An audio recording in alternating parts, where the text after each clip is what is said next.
Mythos Busters, investigating the mystery, monsters, and madness of Arkham Horror, the card game.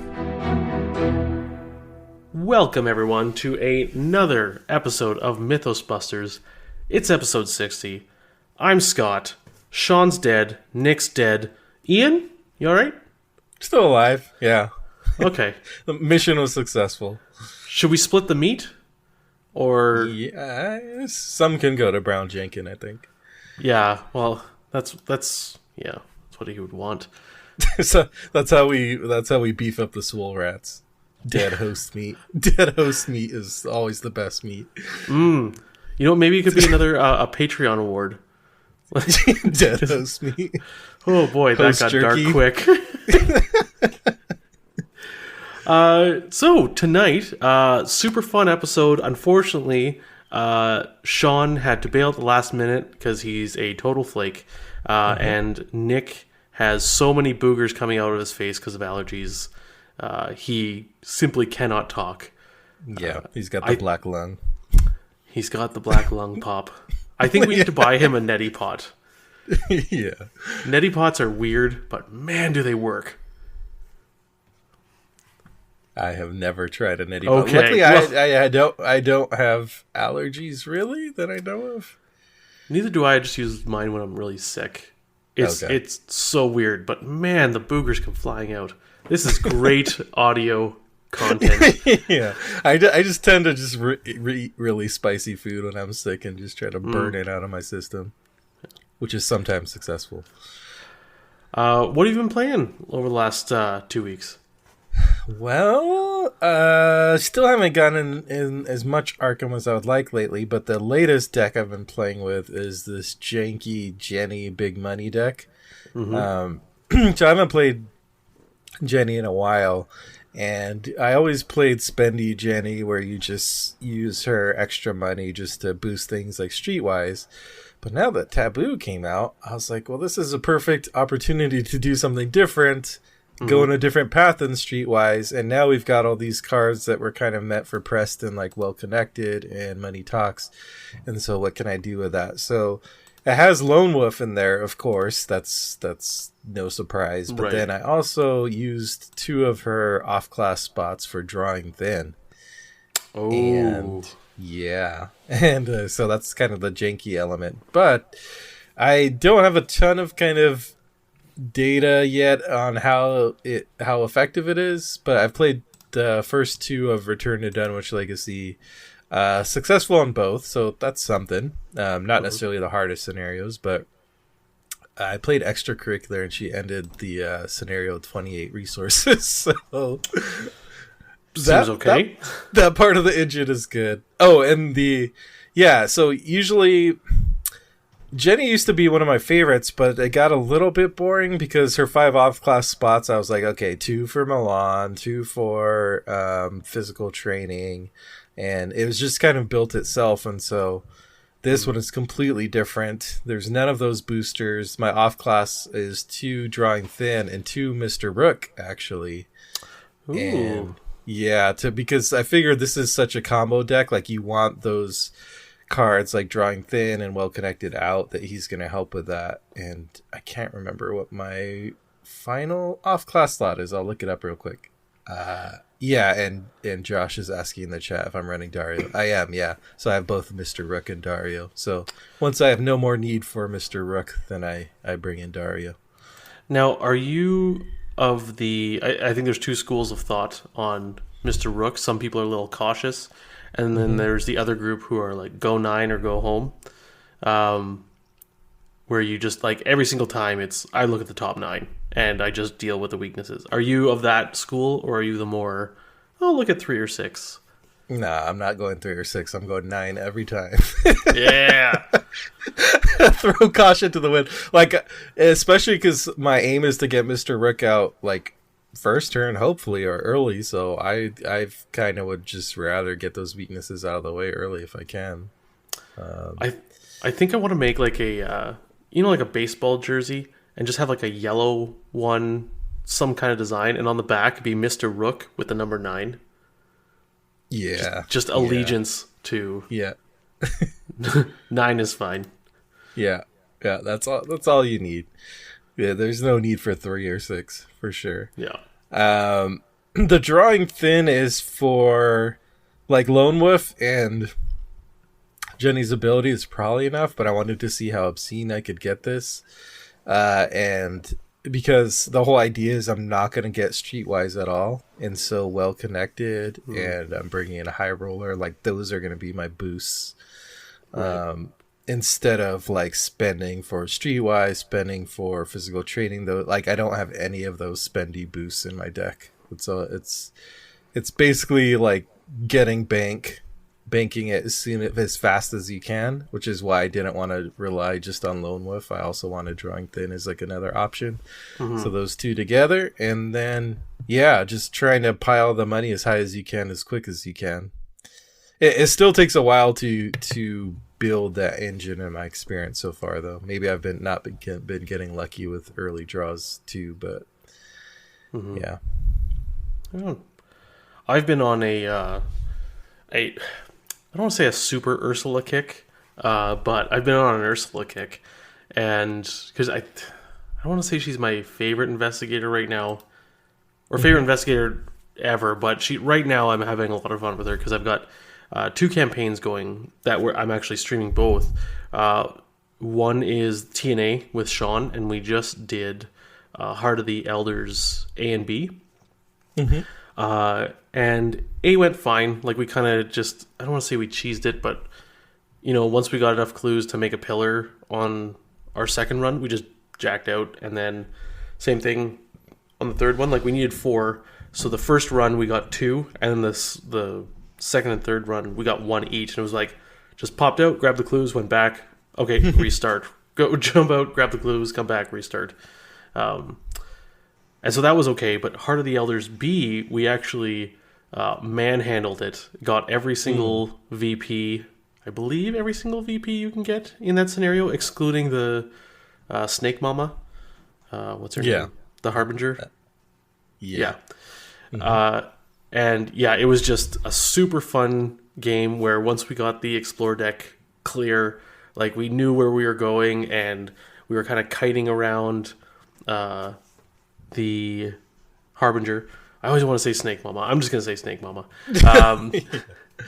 And it was just super fun with Silas and Ursula. The other campaign I have going is for the League of Extraordinary Investigators, which is a quote-unquote competitive league online. And this is the first season, so you have to stream it, and then like someone verifies your stream, or basically like your make sure you didn't make any mistakes. And I played extracurricular activity with Ursula. And my goal was to kind of just, get the students safe and just leave. I did it in 5 turns. And Wow. I got the Orne Library investigated. The one just below it, is it the Humanities? I forget which. But the one just... Yeah. Wait, is that that's the Humanities. Yep. Yeah. And then I went over to the science building. I got the clue. Jazz Mulligan was in the top 10, so I flipped him. On the parlay, I drew an elder sign, which moved me back to the quad, and then it was just, oh my goodness, it was the speed at which it happened. Like it was like blink and you miss it. I think my total playtime, the stream is 23 minutes long, playtime is 15 minutes. Scenario, oh my gosh. Boom, done. So I'm really enjoying Ursula. I think the play style of it, I just absolutely love. I'm not sure who my favorite Seeker is. I'm not sure if I'm ready to plant that flag yet, but she's definitely towards the top for me, just because sometimes Seeker can feel a little straightforward, just move and investigate. Obviously that's what she's doing too, but she's doing it faster. But I just like the mobility, evade thing she has going on that makes it a little more interesting. Yeah. She has a little bit of rogue in her, so Just a little bit. I have Just the a golden. little. I have the golden pocket watch in my campaign with Sean, and Nice. it is it's fantastic. Yeah, that's she's honestly like my favorite recipient of Golden Pocket Watch, I think. Yeah. Out of And any using- investigator. Using Ellie Horowitz to go grab it too. Oh, Yep. so good. Yeah, exactly. You actually have a reliable chance of getting it when you went early and when you need it. Yeah. So Yeah, speaking of the Elder sign, it's funny because Jenny's is like +1 for each resource you have. oh god. So, my last investigate test, I drew Elder sign, so I think I succeeded by like 35 or 36 or something. Imagine Jenny could take those ancient stones that basically wreck stones. Oh my gosh. That'd be gross. Yeah, I think throughout this campaign I'm gonna have to keep track of like what's my biggest success ever. All right. So we have a contest that we kind of spoke about last episode. And it has to do with Arbits. Now, Arbits gave us some Chaos tokens to give away. I believe you have a set. Sean has a set. They're like these acrylic, custom-made Chaos tokens. They're super amazing tokens. He now has Clue tokens and Doom tokens. He has ammo tokens, charges. Was it direction markers? Yep. A Roland like mini card, and an Akachi mini card. Yep. If you have not seen it and you're someone who likes to pimp out your game, not gonna lie, these are expensive. So, just warning you, but they are very much worth the money. I think. I Agreed.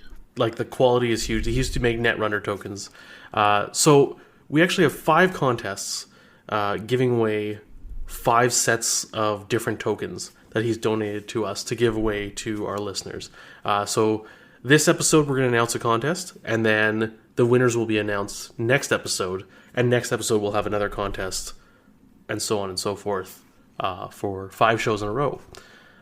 So, contest number 1, make a set of replacements for an existing investigator. So similar to the novella cards, make a replacement set for any investigator you want, including the ones who already have replacements, as far as I'm concerned. We recommend you use Strange Eons or a similar tool to kind of like make them all pretty and stuff like that.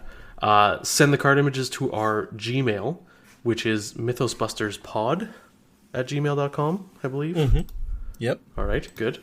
And yeah, we'll announce the winners on next episode. We'll post the images probably to our Facebook, and then also we'll post them on Discord, I'm sure.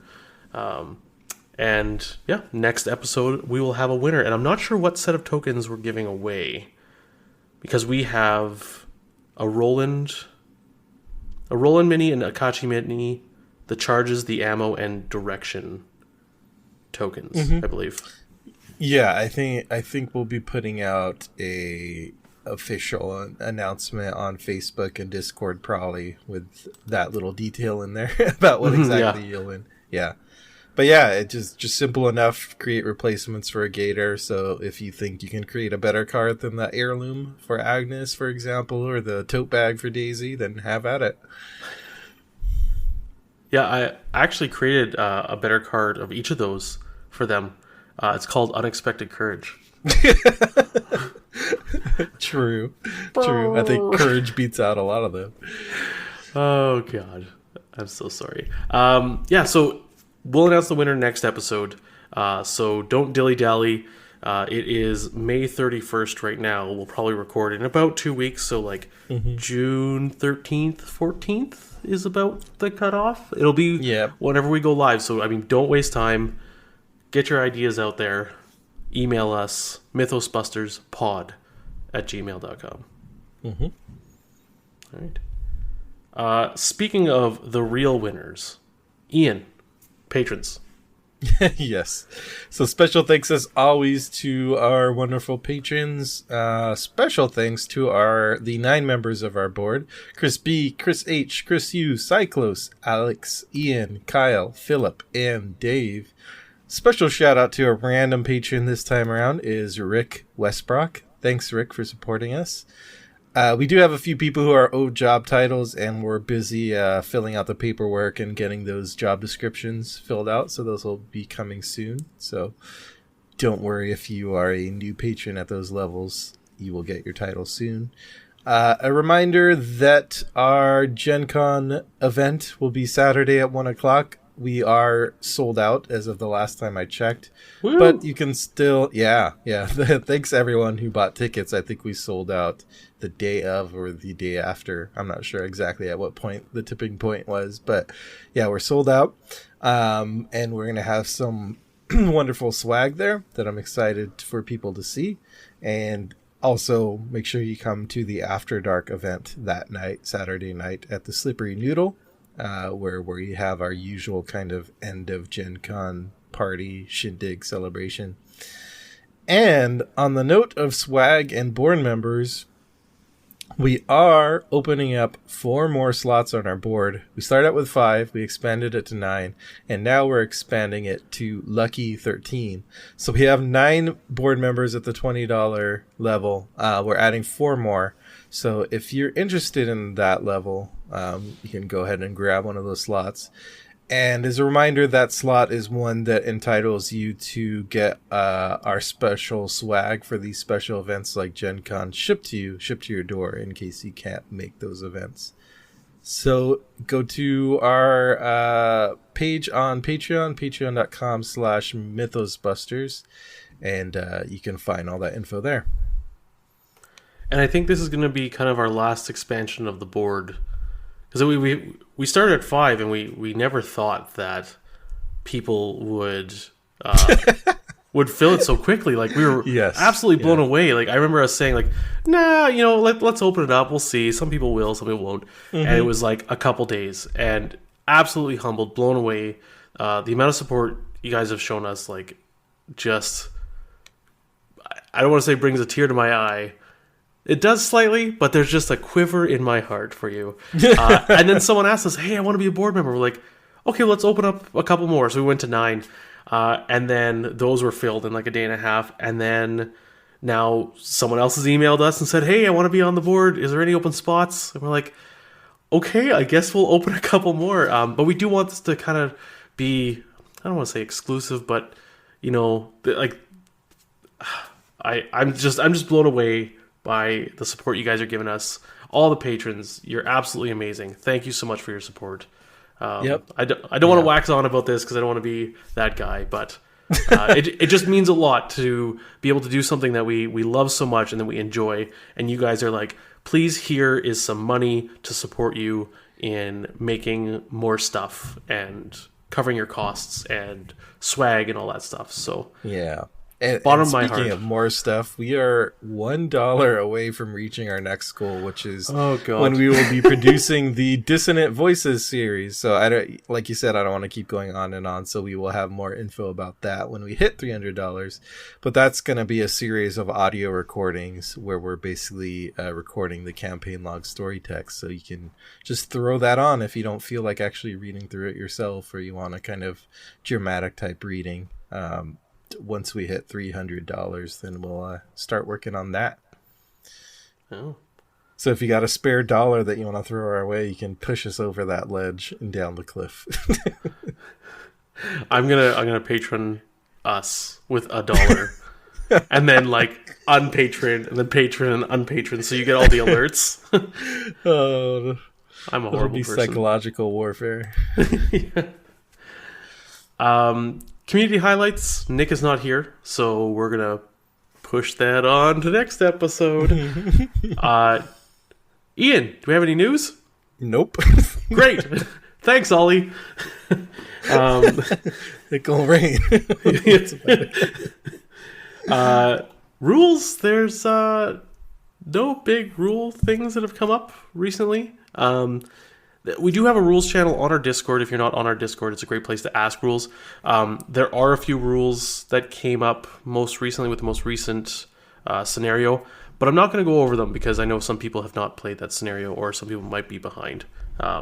So I don't feel like it's appropriate to spoil the most recent scenario. Yeah, not for quite rules. Yet. Yeah. So that brings us to our main topic. Mm-hmm. Two-pack. Main two-pack. Ian, you told me I was going to have a good time on this podcast. I did. And then you allured me on here saying we were just going to go over the FAQ long form and just discuss rules all night. And then you throw this in my face. What are we doing, Ian? We are going to be doing a deck build for one of Scott's favorite investigators in the world, if not the favorite, Skids O'Toole. Why, Ian? I know you've been waiting for this moment. Well, you know, I will humbly accept the offer to sit here and learn how to try to build a Skids deck. Admittedly, he has gotten tons of cards that work really well with him in the last year. Like, he's someone I tried early on. Like, last time I played Skids was about 8 to 10 months ago. And I think he is even significantly different from then, let alone the core set. So, yeah, I'm excited. I'm ready to change my mind, you know? I've lured you in, and now it's time for a little Skids and chill. Skids and chill. Yep. Okay. So I guess a few things. Are we going to do a 0 XP starting deck? Are we going to do a 0 XP starting deck with a upgrade plan? Or are we going to do a standalone XP deck? And are we going to use the taboos or not? I think we should use the taboos. I think we should use the taboos, as well. Because otherwise we're just going to be thinking with Streetwise in mind, which won't necessarily be the most interesting. Right. Build. Yeah, I should say we didn't really have a set master plan of what kind of deck we want to build, so we're gonna figure out as we go. I kind of want to say do like a level 0 with an upgrade plan, because I feel like level 0 Skids is the hardest place to be. I would agree. So that might be... I mean, I guess you could say that for any investigator, right? But the level 0. But I think especially for Skids, level 0 can be kind of an uncomfortable place. So it might be interesting to try to do something different with that build. But we do have to decide whether we want to go like solo or multiplayer, because that's going to determine some things too. You know, I'm going to leave it up to chat. Let's do solo or 2-player. First one to answer gets it. I see someone typing. Solo or 2-player? Yeah. Quick, type fast. 2-player it is. Okay. Okay. Yep. It looks unanimous. Okay. 2-player Skids build. Okay. I assume that Skids is going to be more on the... Like, I mean, when you have 2 players, you're probably going to have someone who's more clues and someone who's more combat. I would assume... I mean, the other thing is we could also have just 2 mid-range decks. Sure, that's doing a little bit of both. Yeah. Which way do you want to build this Skids? And chat, you can also suggest stuff too. Clover or combat or flex. Or give us an investigator that you think you want us to pair with... keep an investigator in mind that you want us to pair with Skids. What's your feeling, Ian? I think I was initially leaning to it could be interesting to have a flex 2-player build, but I'm also open to the others. Combat with Ursula as a seeker. Well, could be interesting. I mean, I've run Finn and Ursula, with Finn being the combat and Ursula's the seeker. Although Finn could also pull his weight in clues as well too. You know, I like that idea. However, it's going to be pretty close. But I don't want to pair the best investigator with the worst investigator, because that's just not fair, right? But some of the most fun stories I've ever heard coming from you is your Skids and Daisy days. Sure. Those campaigns just seem to like you say, they just fail forward. Or just straight up fail. Yeah. We got a suggestion: flex with Diana as also a flex. You know what? Someone on this podcast requested we don't discuss Diana unless he's here. So. Yeah, so we should discuss Diana as much as we can. Yeah. I think that's a solid plan. Okay. Yeah, I think it could be interesting to build a flexi Skids, potentially. You know what? Let's do flex Skids because then I think it also can be a solo deck. It can kind of cover a solo deck as well. I mean, it could also be like a flex in combat, but it's also we're also looking to throw some clue tools in there. Mm-hmm. Flexi toolbox Skids, Mr. Trench. Okay, let's do flex then. We'll do a mid-range flexi Skids. I think Skids naturally leans a little bit more towards enemy management. Mm-hmm. So you can have flex, but a little bit more enemies. But yeah. So, Ian, where do we start? That is a good question. It actually has been a while since I've built a Skids because some other rogues have been monopolizing my attention. I think generally the best place to start is trying to pin down what we think are the essential cards for this Skidzo tool, like picking out the handful of cards that we think are must-have for Skids.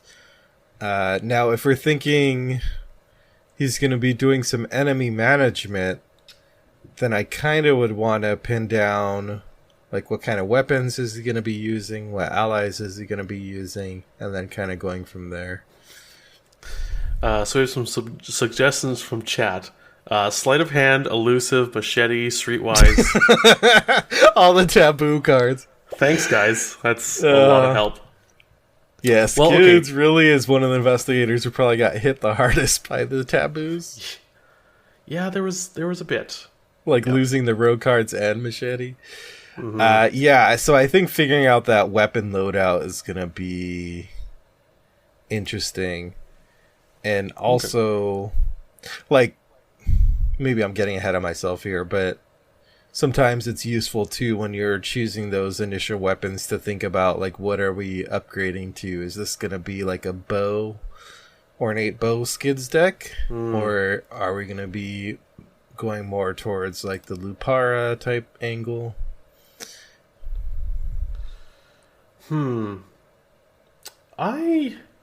I don't know if I like Bo in Skids, just because he has so many options for other weapons. I feel like Bo is kind of that weapon that you take in someone who has high agility and doesn't have Guardian access. Mm-hmm. Mr. Trench is saying Bo and Suggestion. It's an interesting... Suggestion... yeah, that could be an interesting build. So, okay, let's get weapons down. Yeah, let's figure that out. So, at level 0, there's not a ton of great options in Guardian for weapons. I'll fully admit that. You got the Derringer, you got the Colt Vest Pocket, you have level 0 Switchblade, and then you have the newest weapon, which is the Thompson. And then in terms of Guardian, there's some more there. Can't do Machete, obviously, because we're doing Taboo. But you have the 32 Colt, 45 Automatic. I'm not even going to mention Blackjack.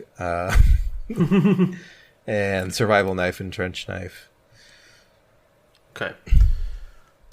So I'm kind of thinking from Guardian, we take the 45 Automatic. Yeah. I think in the absence of Machete, we just need that solid +1 combat, +1 damage weapon, and that's the automatic now, the 45. As far as rogue weapons go, is Derringer? Derringer seems decent. It's kind of it's not the best, but it's on the cheaper side, and it gives you the +2 boost, which is nice. although it doesn't have as much ammo. Mm-hmm.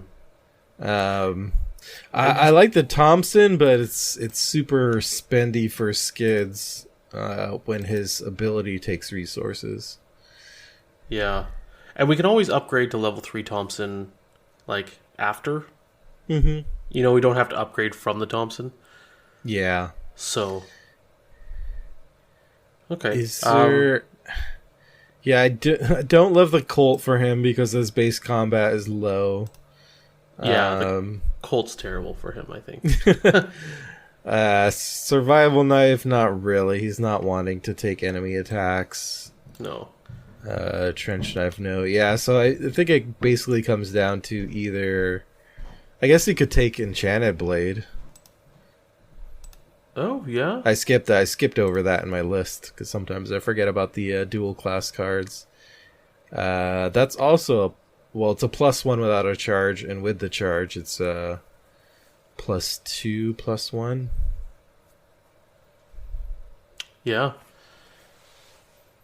Okay. I like Enchanted Blade. It's not like we're going to be using his what do you call it? Arcane slots anyways. Yeah, So. He's not much of a spell slinger. Yeah, so I think I haven't thought of like I said, I haven't built him in a while. I haven't thought of Enchanted Blade, but I think it's probably a better pick than, because if you think about the charges as ammo, that's essentially the same as the Derringer without the little caveat of the succeed by 2. And cheaper than Thompson. All right. As far as the Derringer, do we want to throw 2 of those in? And we can cut it later if we're... Sure, yeah, we can always cut it. So we have 2 45s, 2 Enchanted Blades, and 2 Derringers. All right. Other assets. Let's see. I like thinking of allies kind of early who we want to run with. So here's the eternal question for Skids: to Leo or not to Leo? Yeah, that's what I was wondering. I mean, if we're doing kind of flex but leaning a bit more fighty, I think I kind of want Beat Cop more, or maybe Guard Dog. Like, I mean, that +1 combat is just really nice. Oh, Yeah, man, I tend to run Beat Cop a lot in fighty multiplayer Skids. The kind of why I say Leo's the eternal question is because he, like, Skid's ability itself gives him extra actions if you spend 2, and then Leo costs 6. So he's kind of taking away 3 uses of that ability, but then he's giving you an extra action for the whole game. Yeah. But I kind of feel like in this particular build that I might lean more towards Beat Cop. Okay. So throw 2 Beat Cops in. Do we want to do Guard Dog at all? Guard Dog. Let's see. Well, let's see who else would he take?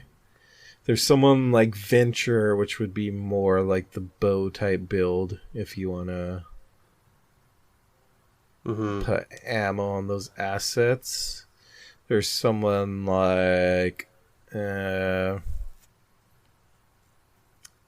Luxley would boost his intellect, but that's not necessarily... We're kind of leaning more towards combat. Yeah. I don't know. I mean, there's Joey the Rat. Yeah, so ignoring that last one. If we go disposable allies like Beat Cop, Guard Dog, I mean, I think we're leaning, I don't want to say heavy towards fight, but that's the way we're going. Mm-hmm. We're a little less flex, but you know what? This is pretty much the combat package for Skids, though. It would complete it to me. Yeah. Like Beat Cop, Guard Dog, Derringer, the automatic, and the Enchanted Blade. Yeah, we would definitely be going down the combat path at that point and not really doing much flexing. I'll tell you what. Let's throw Guard Dog in there, because I totally know how to build Skids. because I build him all the time. I'm just The Skids expert. yeah. Are we going to go big money Skids? Is that going to be the strategy with him? Are we going to want lots of money, or are we just going to do like kind of a mid-range Skids? I think just in general, Skids is just whether you want to build for big money or not, you have to. He just is. That's one of the things that makes Skids the trickiest to pilot in general. Is he's just so money hungry because with that Guardian access, the Guardian stuff costs a lot, and some of the rogue stuff costs a lot. Like he's just, and his abilities takes resources. It's just very expensive. So we're definitely gonna have to make room for lots of resource cards for sure. Okay. So looking through the assets here, Lone Wolf. If we're playing 1 or 2 player, absolutely. Okay. Yeah. I think that goes in there. Lone Wolf. Do we want pickpocketing?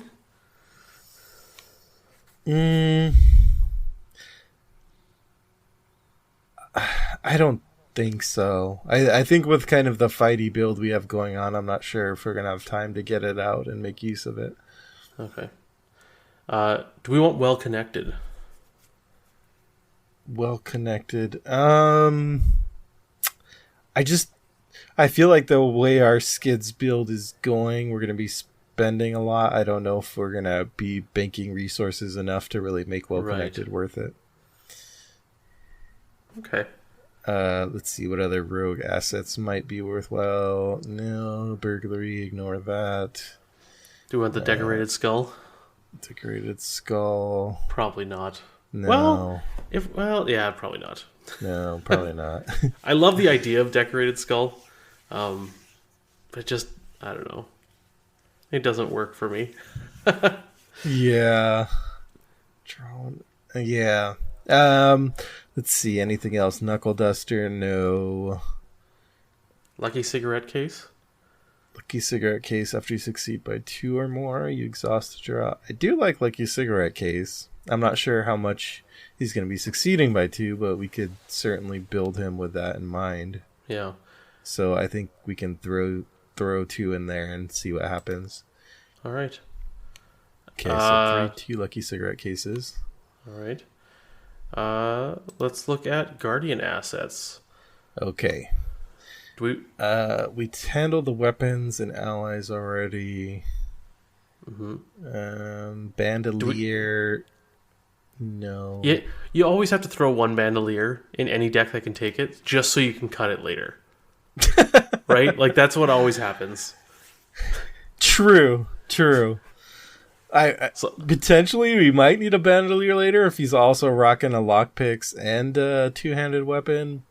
But yeah, let's just throw 1 in for now. Okay. Good. Okay. I'm not seeing a lot else. No, I think handcuffs is kind of too janky for what we're doing. Handcuffs if you're playing TCU. Sure. Yeah. His base combat is also not very high to pull it off. Yeah. Too reliably. Something worth fighting for is probably too expensive. Survival knife.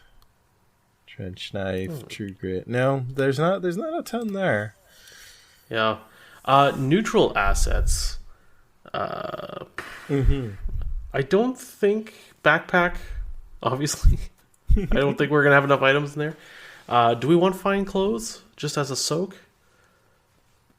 Potentially, yeah. I think it's always worth like throwing it in and cutting if you need to. Yeah. Network 57 is suggesting kukri. I'm going to... I'll throw 1 kukri. No, I'm just kidding. I'm not throwing kukri in. There's no way. Flashlight? If we want to be able to... I mean, I think what will probably end up happening if we throw flashlight in is those are basically going to transform into lockpicks, probably. Yeah. So, I think I'm okay with that if we want to use flashlight. Yeah. And then... Okay. Yeah. 2 flashlights. I don't really see anything else. No, right. nothing too much. And then, okay, so jumping to neutral events, can we just get this out of the way really quick? Yeah. Emergency quiche. quiche, yeah. Okay, good. Good talk. All right. Important for most investigators, especially important for Skids. Okay. So, rogue events. Mm-hmm. Um, I'm out of here. See you, Daisy. Time for Skids. I'm out of here. Yeah. What about you handle this one? I kind of like that for Skids, given his low willpower and not a lot of other ways to deal with it. Hopefully he'll be paired with someone who can handle those. Delorb guy actually brings up considered trench coat. I think for me with trench coat,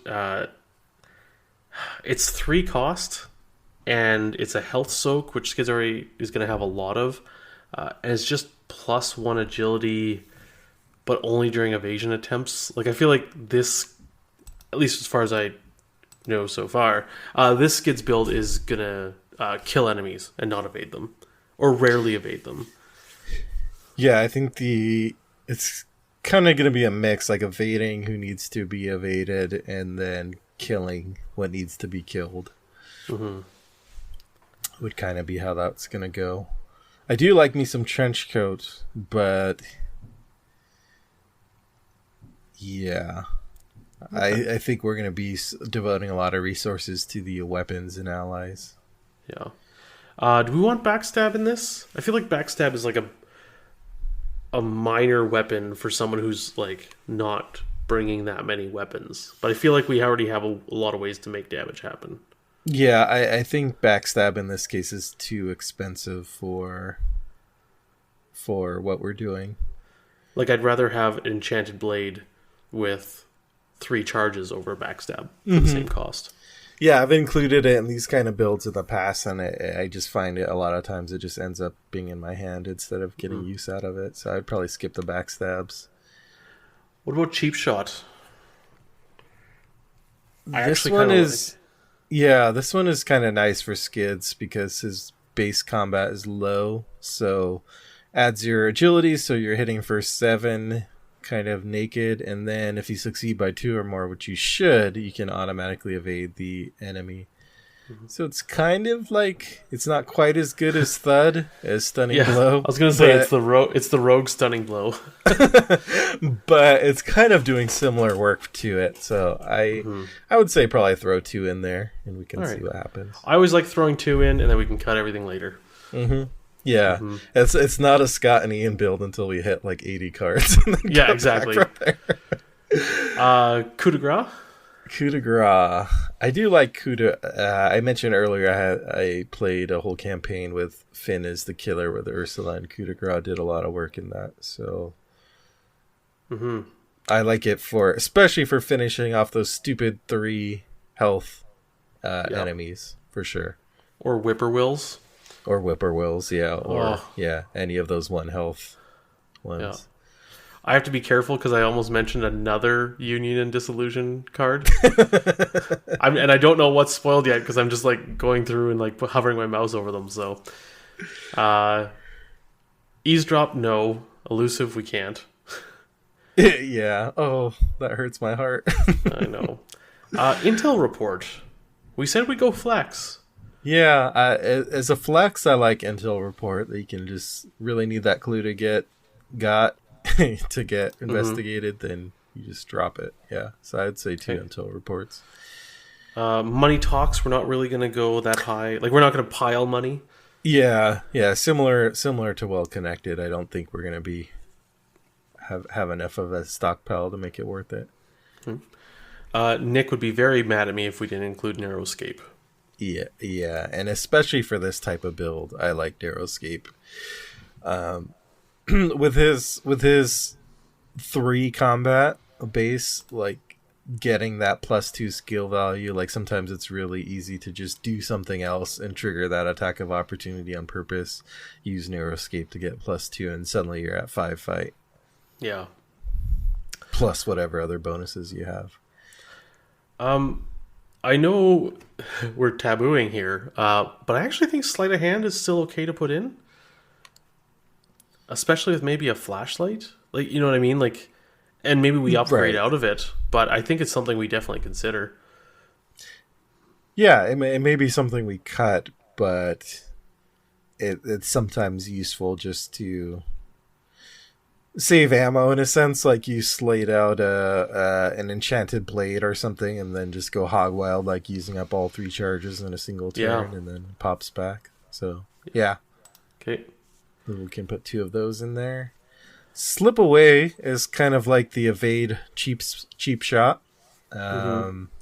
So again, adding your intellect to your agility, you'd be at 7. And if you succeed by 2 or more, then the enemy is not ready during the next upkeep phase.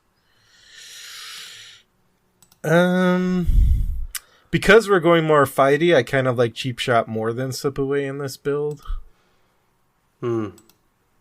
Yeah, I don't think I want slip away.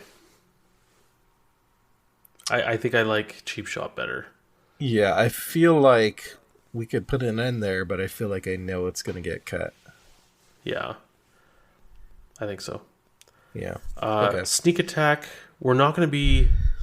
I feel like we're... when I play rogue, I feel like there's 2 ways to do damage. Either you're doing a bunch of damage with weapons, and then you're going mostly weapons, or you're like, hi, I'm super tricksy rogue, and I'm going to evade and hatchet man and use all these events to do damage, as opposed to physical objects. Yeah. And I think sneak attack is something we don't need in this. In this build. Yeah. Yeah, I agree on that. Like, the Finn build that I keep mentioning was very much what you're talking about, where it's using a lot of these tricks to do damage, and so I'd combo like sneak attack and coup de grace. But it's kind of just taking up resources to do that damage that technically Skid should be doing with his weapons if we're doing it right. Yeah, so I'd skip over it. Swift reflexes, I feel, is just like, if any other rogue wants to be Skids, you can do it for turn. I realize you can do it during someone else's turn, but I feel like this is just like Skids incarnate. Yeah. So pro play. Let's I'm gonna take an extra action. Yeah. Let's take up a spot in our deck for that. Then think on your feet. The only thing that Swift Reflexes gives you is that, like, because Skid's ability is once per turn, so you could Swift Reflexes too, but still, it's I don't think it's worth it. No. And then think on your feet. You're going to be dealing with enemies, so you should probably, if you draw an enemy, you're probably sticking around. Yeah. Agreed. Guardian events. Oh, man. There's a bunch here that I don't think we need. I'll see you in hell. I don't plan to die. Or go out like that. No, hopefully not. Probably don't want to let me handle this. I mean, I guess if it was an enemy, but it's not worth it. I think. I guess it depends on the campaign. But I mean, yeah. I agree.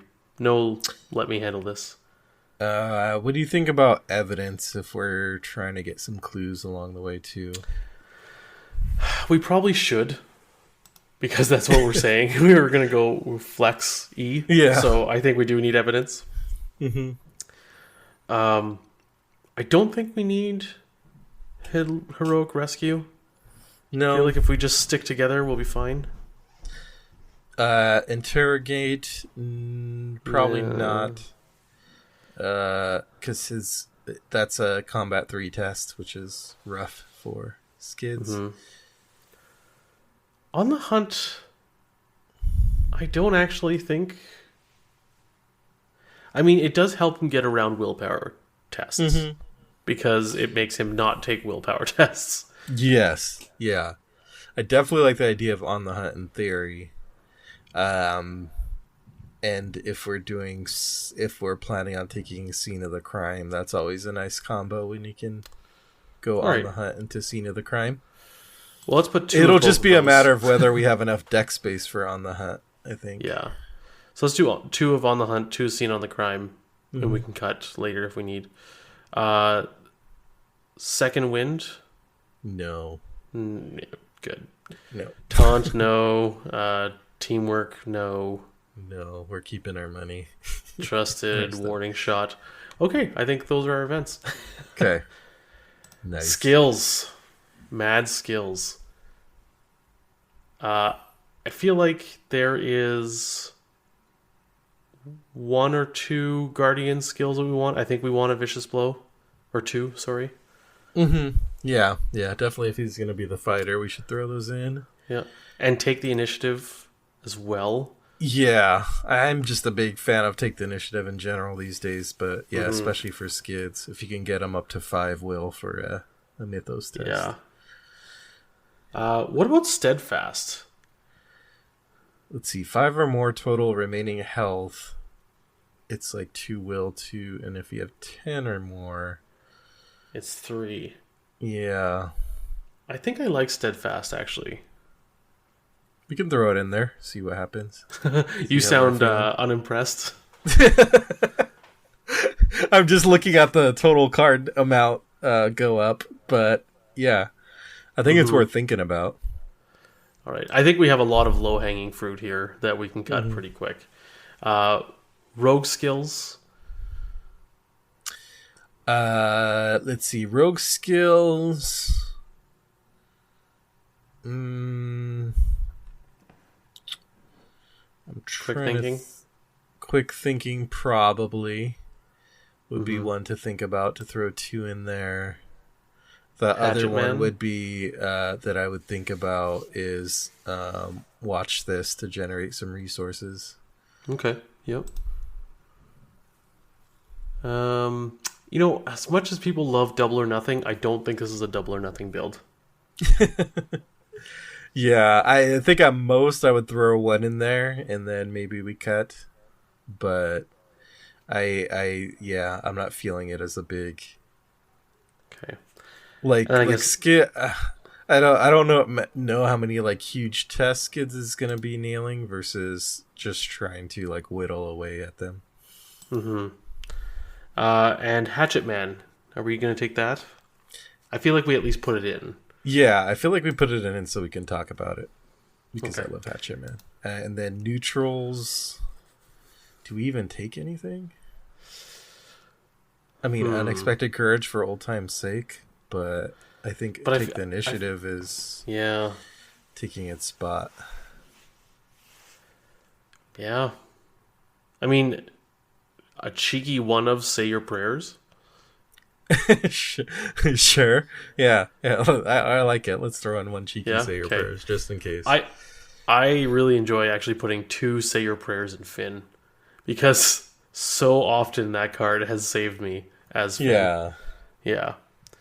Because it's usually just like a couple willpower tests that you really just... I mean, the other ones are going to hurt, but it usually boils down to a couple like, oh, I need to pass this test. And the thing is, you've already failed the first 2, so you have low sanity at that point, and now you're desperate. Yeah, truly desperate. Okay, so we got 50 cards. I have 52. Oh, what did I forget to throw in there? We'll figure it out. yeah, we'll find out. We're 50 to 52. We got a Lord of the Rings deck here. We got 50 to 52 cards. This is the way to go. Okay, let's do really fast cuts here. Anything in the hand slot, we have the Danger, the automatic, flashlights, and Enchanted Blade. Enchanted Blade. I think all those stay. Yeah, Blade and automatic are staying for sure.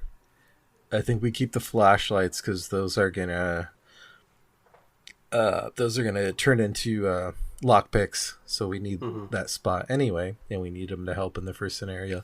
Do we drop 2 Derringers down to 1 and roll with 5 weapons, or do we want to stay at 6?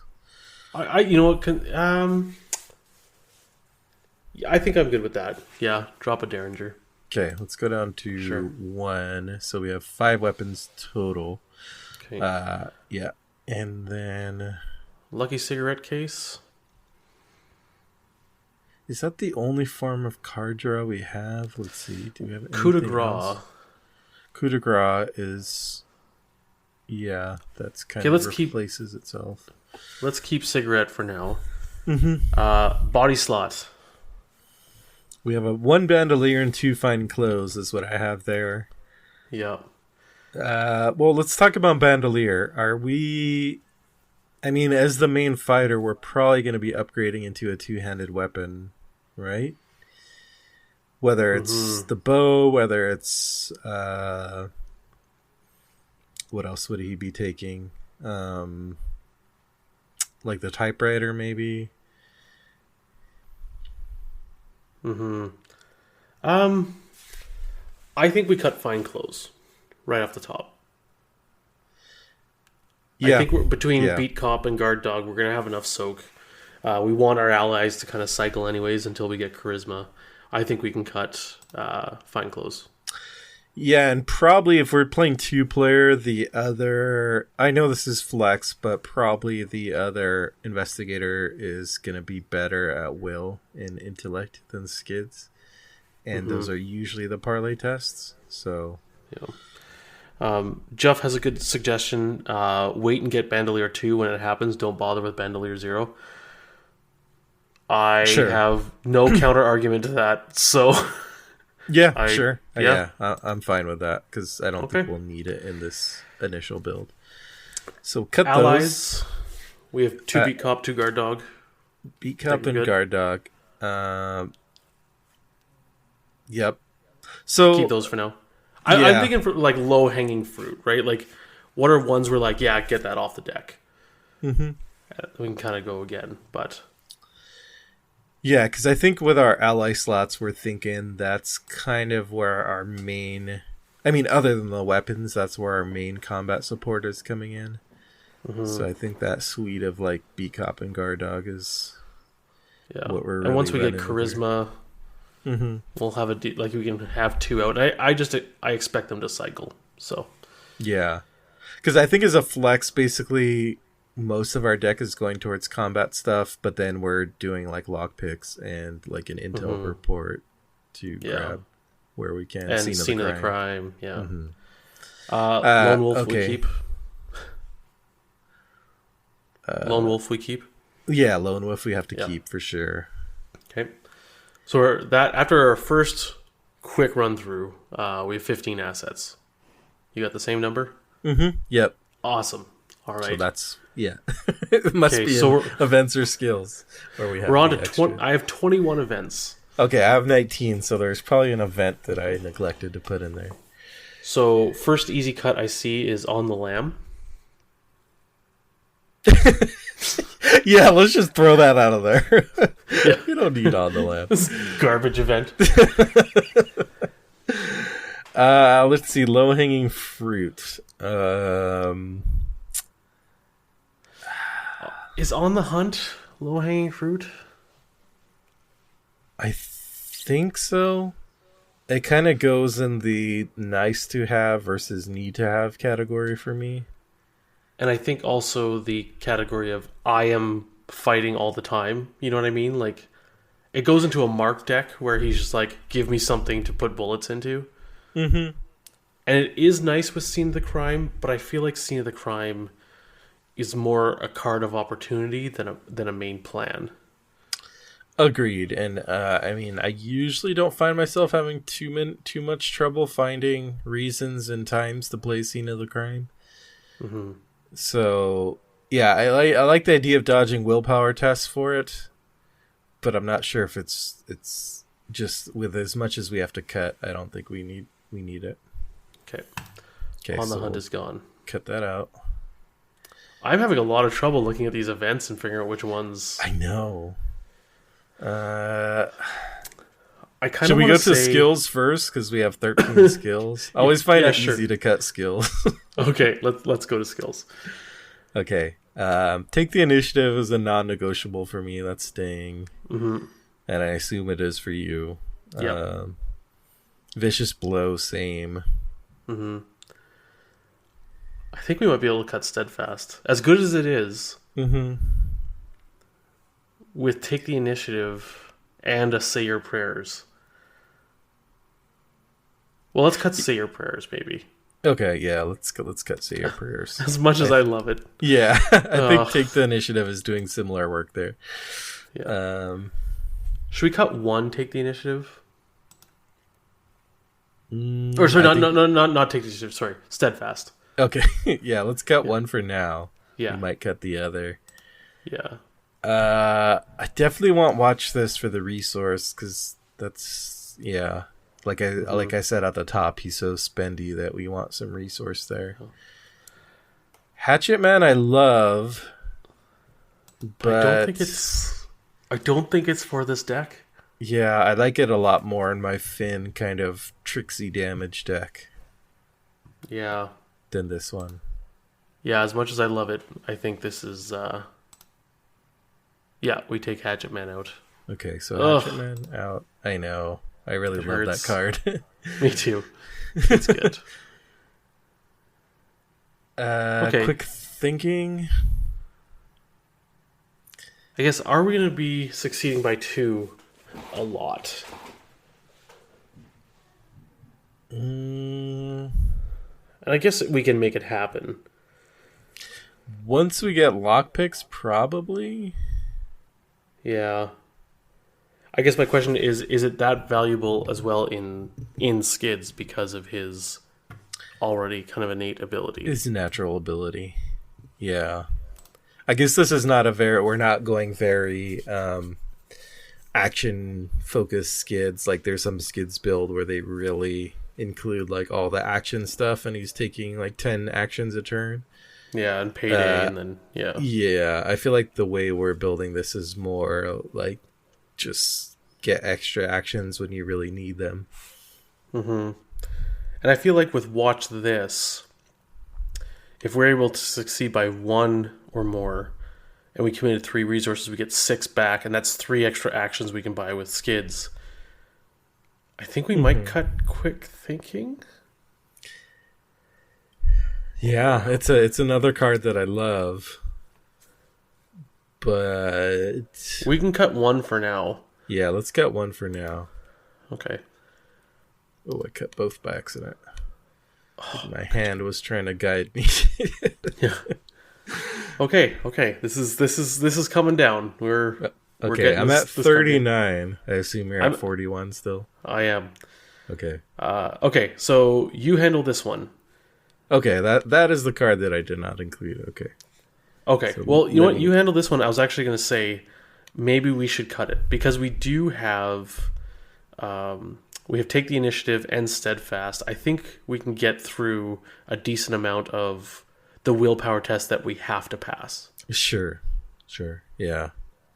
So I'm okay with cutting. You handle this. And you didn't even have it in. So yeah. That was a sign.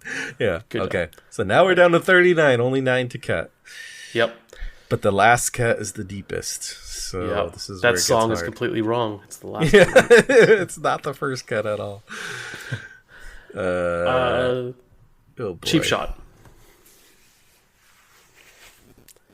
I could see going down to 1 of Cheap Shot. Okay. See how that feels. All right. And then coup de grace.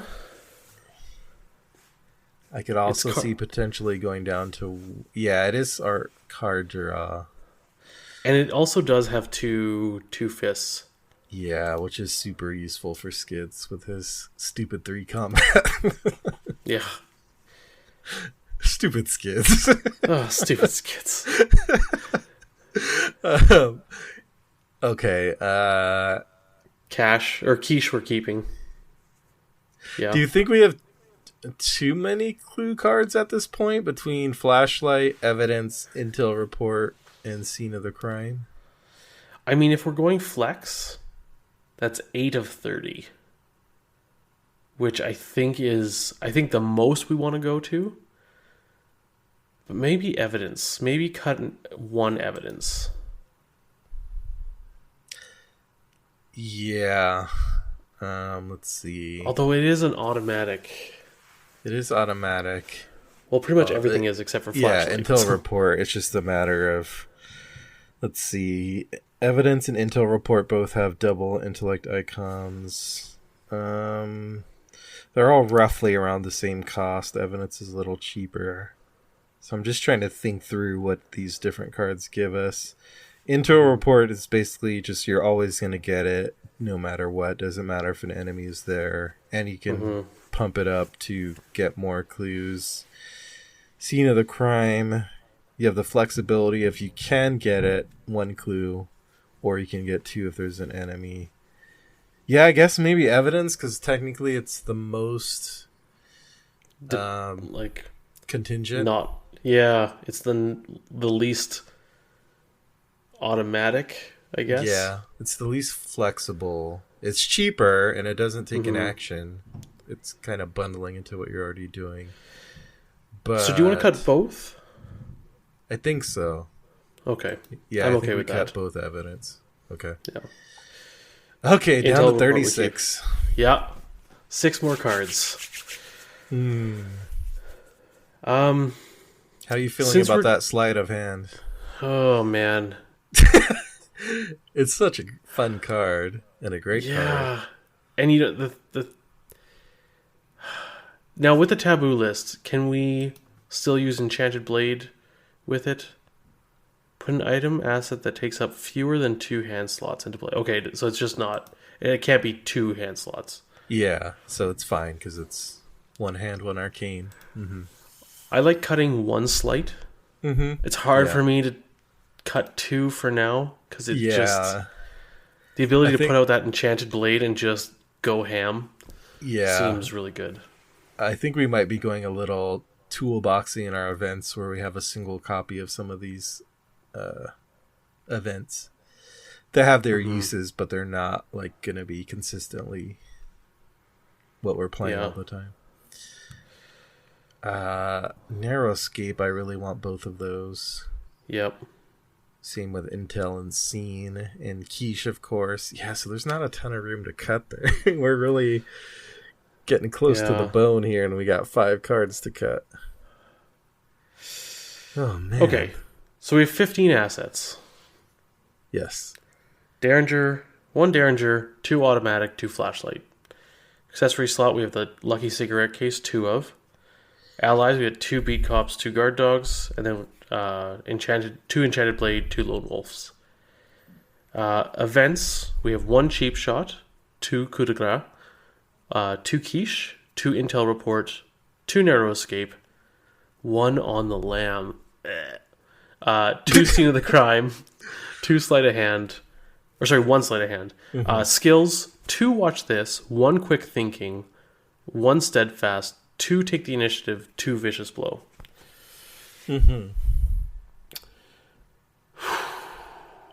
Network 57 is suggesting we keep the dogs and then upgrade them into Beat Cop level 2. So cutting the Beat Cops. I kind of like the Beat Cops, though, just for that. Getting us up to 4 combat. Yeah. That's kind of... feels so key at that, especially at level 0. A suggestion from Delarp guy to cut Steadfast. That's your baby. Well, I mean, it's not my baby, but I just think like it does the 2 things we want really well. Yeah. But maybe, I mean, yeah, we cut Steadfast. Yeah, I think so. As I play more and more Arkham, the more and more I devalue skills. And skills are good. I just think you need the cream of the crop of what you want to do because they do one thing one time and then you're done. Yeah, network and chat is bringing up an interesting thing about the 4 allies. So I'm sure we've probably talked about this before, but I want to bring it up again. What kind of Arkham deck builder are you, Scott? Do you tend to run 2 allies or 4 allies in your decks? Or does it depend? I think it usually depends. In something like the way we're going, I think in the more combat-y ones, I'm okay with more allies because, one, I'm expecting them to be killed and used up, right? Like Guard Dog, I'm expecting to just use him and lose him. And I also expect to get Charisma really early on. whereas certain builds I think fit like Agnes, for instance. I take Pete Sylvester personally, and I'm like, okay, that's good. And I never get she charisma. only has eyes for him. Yeah, exactly. Seekers a lot of times it's just Milan, although post Taboo that might change. But Guardians and fighty ones, I tend to take more allies. So, I think I'm pretty much in a similar area as you on that. In general, I default to 4. I don't know if it's all my many years of playing Lord of the Rings and just that consistency of your start that's just drilled into me so hard that I'm like, I need 4 allies because allies are so important that if I have 4 copies of allies in my deck out of 30, then I have pretty good chances of drawing at least 1 ally in my opening hand. Like, that's kind of my thinking. But there are times, like you said, where a certain investigator, like, they really just need that 1 ally, and if I don't have an ally, they're kind of okay.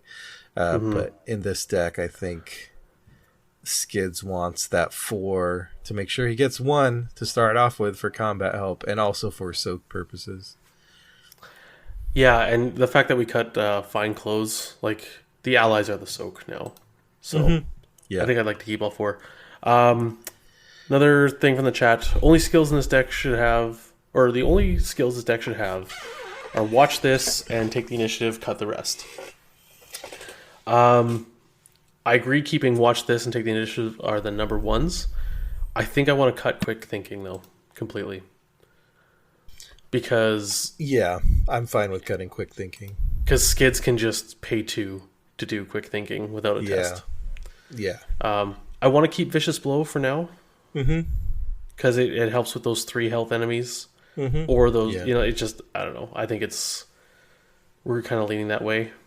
There's just so many times that we need that extra damage.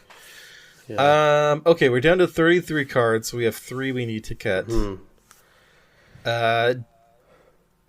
Do we cut the single Derringer? Do we think 4 copies of a weapon are enough? Or do we really want that 5th for consistency's sake? Maybe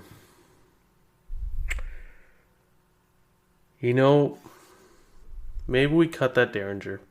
Because we'll have Enchanted Blade, the automatic. We're going to have Flashlight. But we also have Beat Cop, Guard Dog, and Vicious Blow. Like, Vicious Blow to me is like, oh, shoot, I didn't draw a weapon. Well, I can take out a 2 health enemy really early.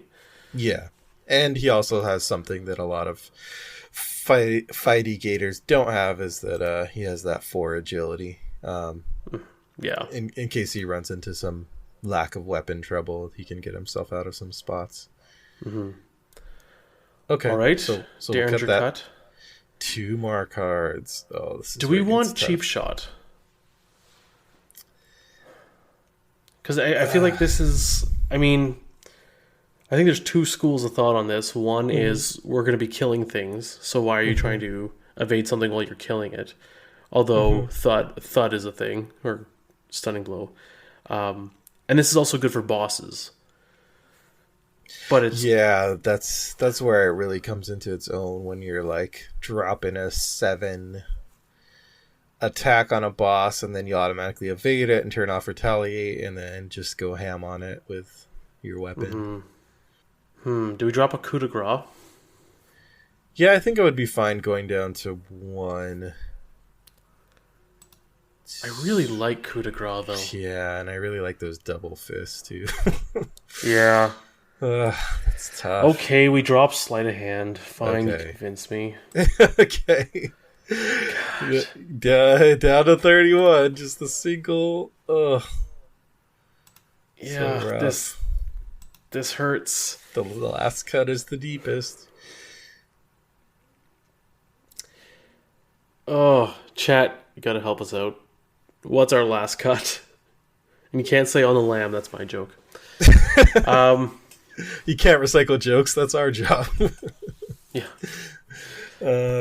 So skills, I think we're locked in. Skills 2 are watch locked this, in. 2 take the initiative, 2 vicious blow. We're done. I feel like assets were pretty much locked in as well. It's going to have to come from those events somewhere. An intel report, quiche, narrow escape, scene of the crime. Yeah, it either has to be dropping the cheap shot or going down one coup de grace. I think it has to be one of those two. Would be the most logical choice. I think it's cheap shot. Yeah, I think you're right. I think like coup de grace on hand is always going to be worthwhile, right? Like even if you don't need the Tesla's damage, those two combat icons. Cheap shot, of course, is useful too, but yeah, I think we're gonna want the. Okay, let's cut cheap shot. Okay. All We're right, down to 30. We did it. All right, so final deck build. We have 2 45 automatics, 2 flashlights, 2 lucky cigarette case, 2 beat cops, 2 guard dogs, 2 enchanted blade, and 2 lone wolves. For events, we have 2 coup de grace, 2 emergency quiche, intel report, 2 of narrow escape, 2 of scene of the crime, 2 of and skills, we have 2 watch this, 2 take the initiative, 2 vicious blows. I think this thing is lean and mean. I'm gonna take a gander at our cost curve just because I have to. Oh yeah, let's look at the charts. Our cost curve is a cost pyramid, which is kind of a cost curve. Yeah, we have a bunch at 2 cost, and then everything else is kind of floating around evenly at the remainders.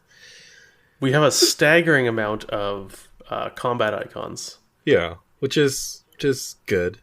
And then second most is agility and then intellect. I think that's kind of where we want to be.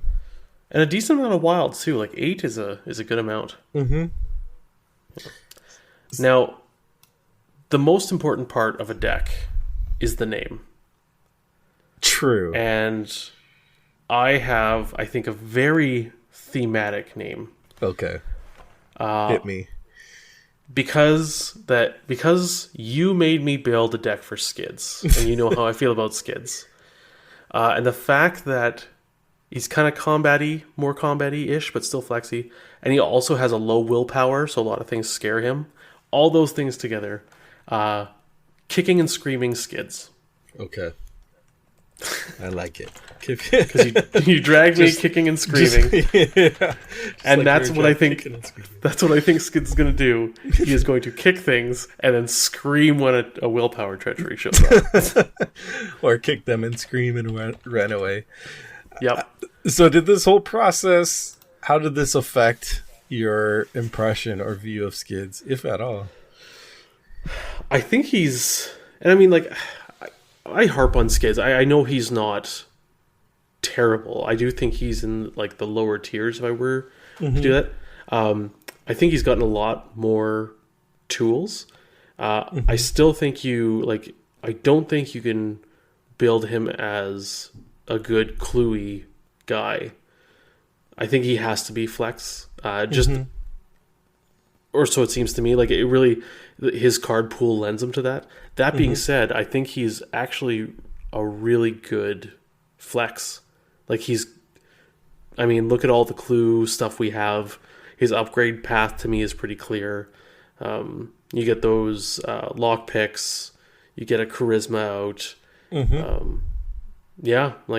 And a lot of the upgrades too, like you can do a lot of, one thing I like about certain investigators and certain builds is you can upgrade piecemeal, like really small, but just make all your cards better, right? Like you upgrade your 45 automatics into the upgraded ones. You upgrade your flashlights into lockpicks, which are just better flashlights, kind of, right?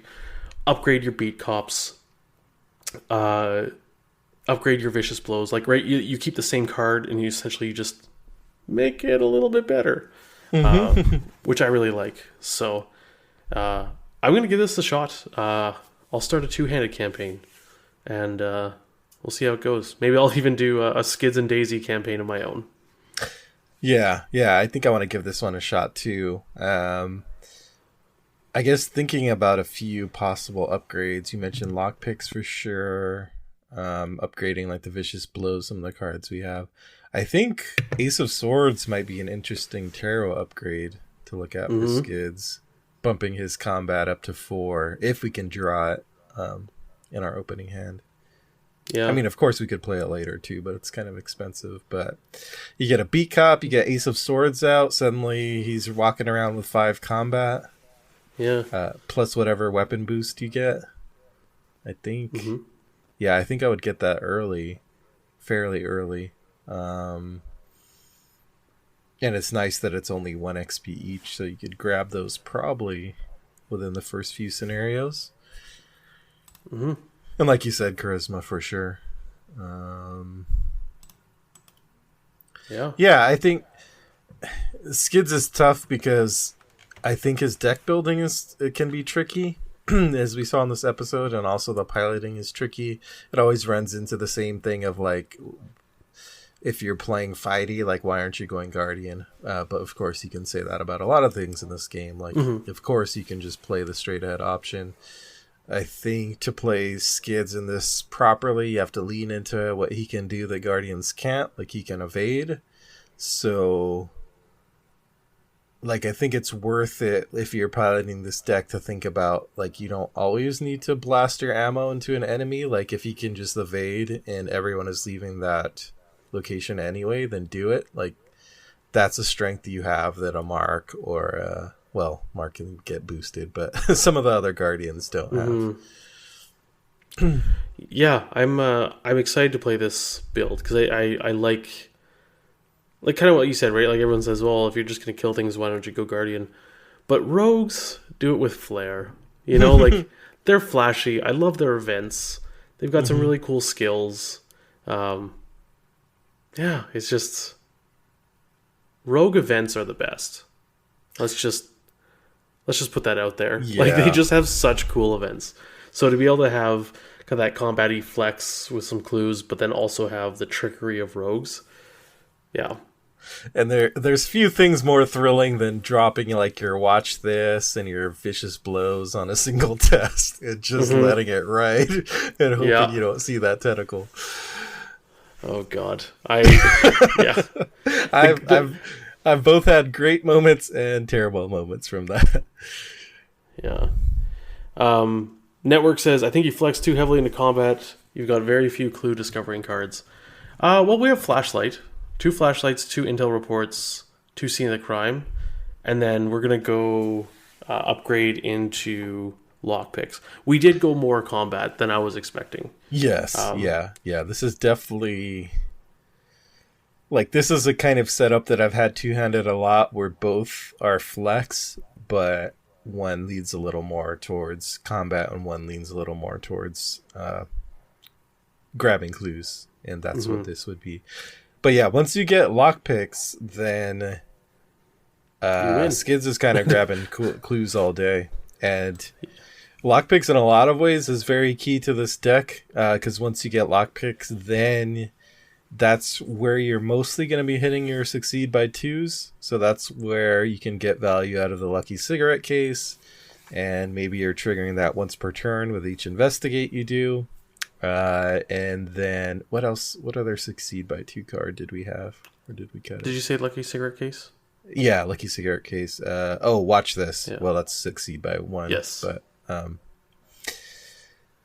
those kind of things. I was thinking of quick thinking, which we cut, but yeah. And upgraded vicious blow. Although, yeah, never mind. You won't be using that with lockpicks. Sorry, I was just thinking succeed by 2. You're just ramming the lockpicks into the lock over and over. You fish hook the guy's mouth with the lockpicks. That's the combat. Oh yeah, true. Sorry, Jeff points out that watch this doesn't work with intellect test. Very true. Yep, I was thinking more of quick thinking, which we cut. Sorry. Oh right, yes, it doesn't. Yeah. Watch this. The way I always remember it is that, like, you can be flashy with everything else, but you can't really be flashy investigating. Yeah. Look at me read this book really well. Watch this. Although using lockpicks would be pretty impressive, so maybe it should work. Last thing, let's do a couple mulligans. I'm going to draw 5 cards here. Okay. Take the initiative. Narrow Escape, Emergency Cache, Beat Cop, and Intel Report. Pretty good. We got a beat cop and a quiche, but we didn't get any of our weapons. So Beat Cop and quiche. Chuck the rest. I think so. What was it? It was take the initiative, narrow escape, and take the initiative, narrow escape, and God, why are these so small? Intel Report. Yeah, I would probably check those to try to get a weapon. That would be pretty important. So let's do that. Redraw selected. Coup de grace, 45 automatic, Intel Report. There we go. That's a nice. That's a good hand. Yeah. Yeah, that's emergency cache. Put down a beat cop. Put down your automatic. Yep. And you're good to go from there. Yeah, that's pretty good. You got your Intel Report. Trying to get some money back. I mean, like over the next couple turns. Mm-hmm. And you got your coup de grace if you need some combat icons. But with the beat cop and 45, you're attacking at 5, which is decent. So. Mm-hmm. Right. Okay, I did a hand, and I have Lucky Cigarette Case, 2 coup de grace, and 2 lone wolves. Okay, so we keep a lone wolf. Mm-hmm. I would argue keep a cigarette case. Yeah, you got your resources, you got your card draw there. That could be pretty good. Okay, so let's redraw those ones. Okay, so now we drew 45 automatic, guard dog, and quiche, along with our lone wolf. Oh my goodness! Case. Yeah, can I just take that as my opening hand for my next game? I'm just gonna default grab that one. Yeah, see how that works out. Yeah. All right, driving. I'm gonna grab last one. All right, cigarette case on the lamb. 45 automatic, vicious blow, and lone wolf. Keeping lone wolf, keeping the automatic, and what do we have? Vicious blow, and cigarette case, and on the lamb. So we chuck on the lamb. Yeah, for sure. I think we chuck vicious blow early. Yeah, because we do have a weapon. Yeah, that's usually one I'm looking to see later in the game. Do we want to keep Lucky Cigarette Case or chuck it? Let's see. We got our weapon, right? So what are we missing? We're really missing an ally there. Yeah. I think I'd probably keep Lucky Cigarette Case, personally, but I could also see chucking it. I think since it's the card draw, I'd probably keep it. Yeah. So we then drew Enchanted Blade and Coup de grace.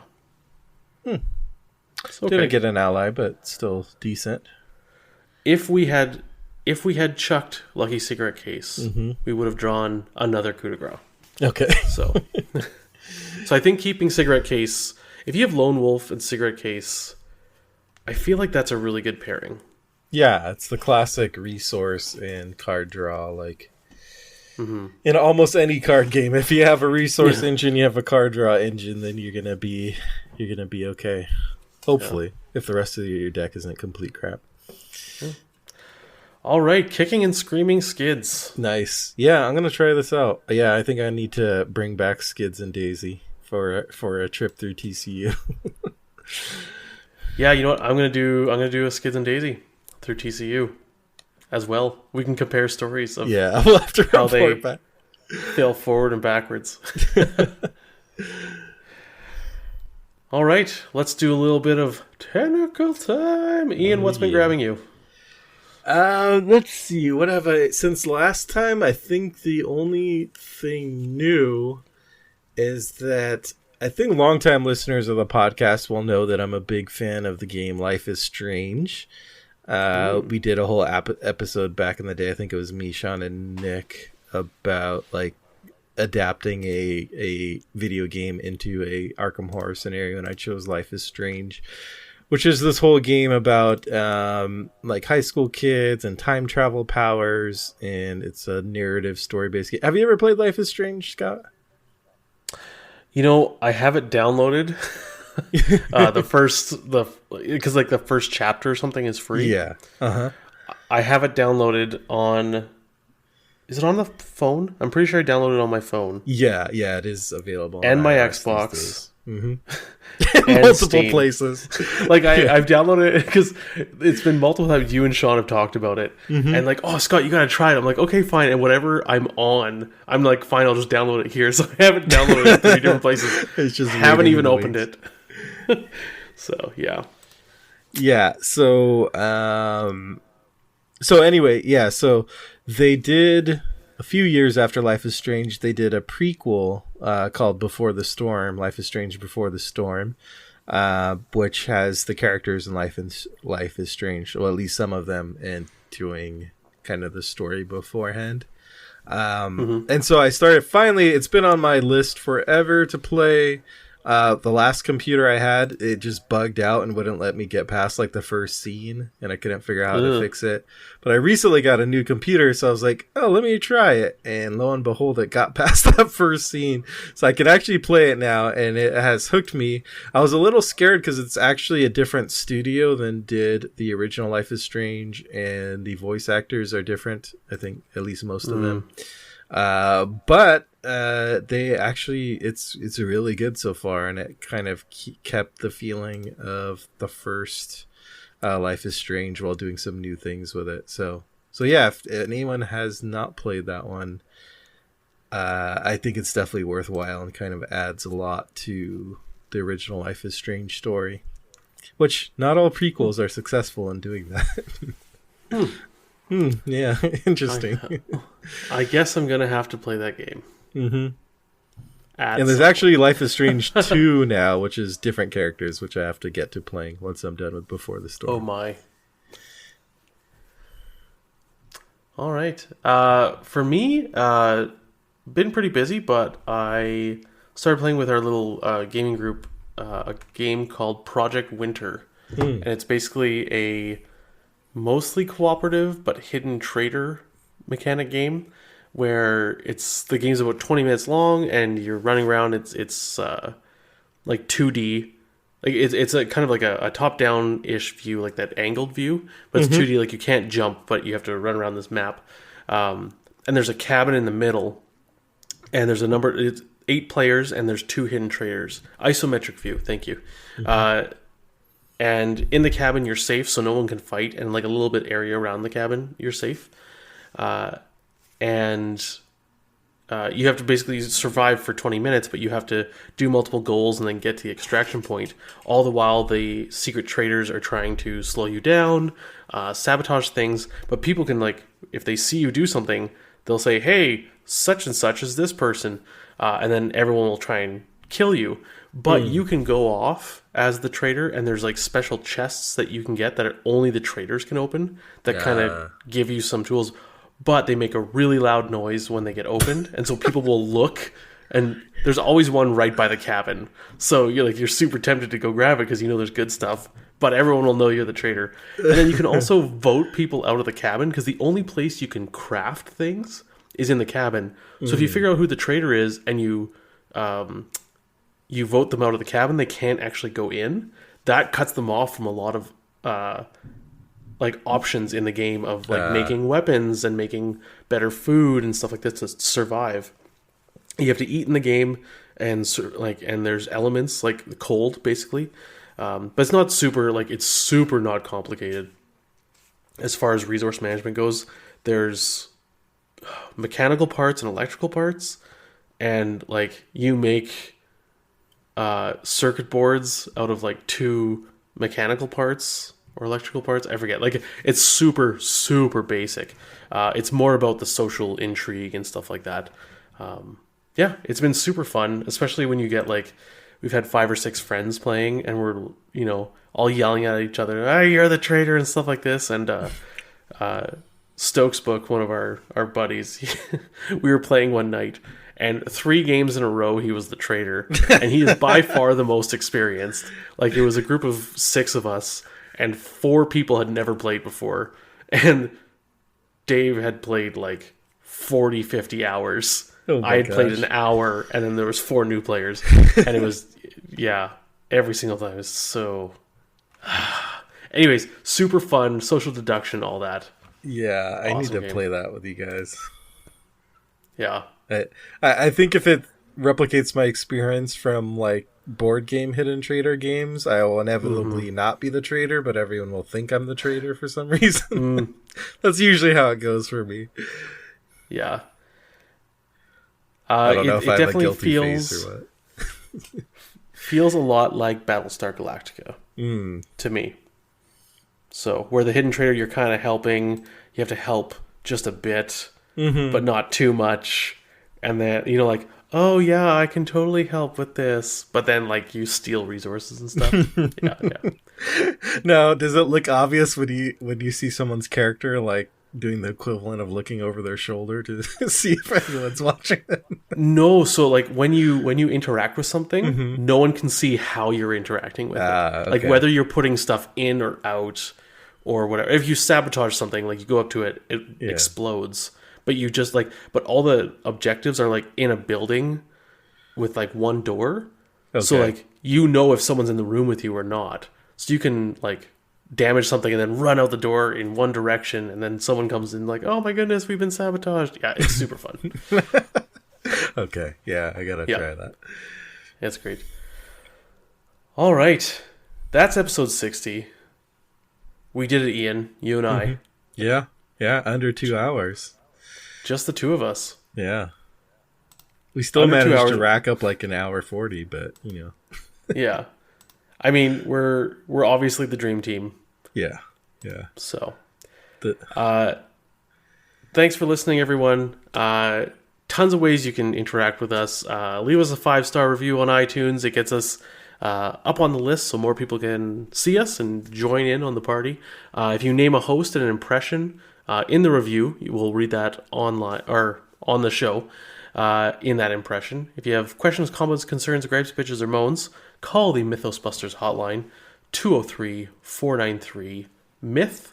It's 203-493-6984. Miskatonic AV Club, I have a bunch of back episodes I need to edit. That's going to happen this coming week. Our email, mythosbusterspod@gmail.com if you want to enter our contest. We're on Twitter @mythosbusters. Facebook.com/mythosbusters. Discord.me/mythosbusters. YouTube.com/mythos. Basically, if you type Mythosbusters into Google, you will find us. there'll be stuff. Yeah, we'll be all over. Yeah. All right. Thanks, everyone, for joining us. Have a good night. Bye-bye. Do do do do do do Bum, do bum, do bum, bum.